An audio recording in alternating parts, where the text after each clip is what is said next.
بسم اللہ الرحمن الرحیم۔ السلام علیکم۔ کویت کے ایک بہت بڑے بزنس مین لکھتے ہیں کہ جب میں اسکول جاتا تھا تو میں بہت نکما تھا۔ ٹیچر مجھے روز مارتا تھا۔ ٹیچر نے ایک دن مجھے بہت مارا تو میں نے پختہ ارادہ کیا کہ میں جب بھی ذرا بڑا ہوا تو انہیں قتل کر دوں گا، کسی صورت نہیں چھوڑوں گا۔ وہ مجھے روز مارتے تھے، جس کی وجہ سے میں نے کام کرنا شروع کر دیا اور پھر بڑے اداروں میں تعلیم حاصل کرنے کے بعد ایک بہت بڑا بزنس مین بن گیا۔ ایک دن میں اپنی گاڑی میں کہیں جا رہا تھا کہ میری نظر اسی استاد پر پڑی۔ وہ سائیکل پر تھے، کافی بزرگ ہو چکے تھے، ان کے پاؤں شوگر کی وجہ سے سونے ہوئے تھے۔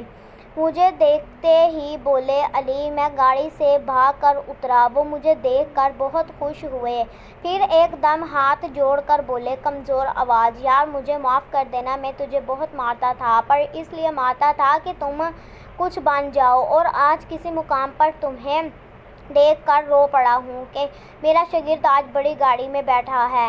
بیٹا تم میری خوشی کا اندازہ نہیں لگا سکتے۔ اور وہ رو پڑا۔ میرے سینے پر گھونسا لگا، تڑپ کر سینے سے لگا لیا۔ سارا روڈ یہ منظر دیکھ رہا تھا۔ پھر ان کے پاؤں چومے، ہم دونوں استاد شاگرد گلے لگ کر روتے رہے۔ عجب سی مہک تھی جو ان کے سینے سے آتی ہے۔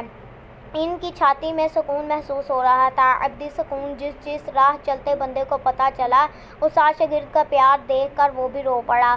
بات دراصل یہ ہے کہ آپ اچھے نمبرز نہ بھی لیں، اچھے گریڈز نہ بھی لیں، صرف اپنے استاد کا ادب کریں تو اجر ٹیچر نہیں اللہ دیتا ہے۔ مجھے یہ ملاقات نہیں بھول سکتا۔ مجھے تراشنے والے وہی تو تھے، ورنہ میں تو ایک بے شکل پتھر تھا۔ اس لیے جتنا ہو سکے صرف استاد کے احترام کو ترجیح دیں، اور یہی کامیابی کی سیڑھی ہے۔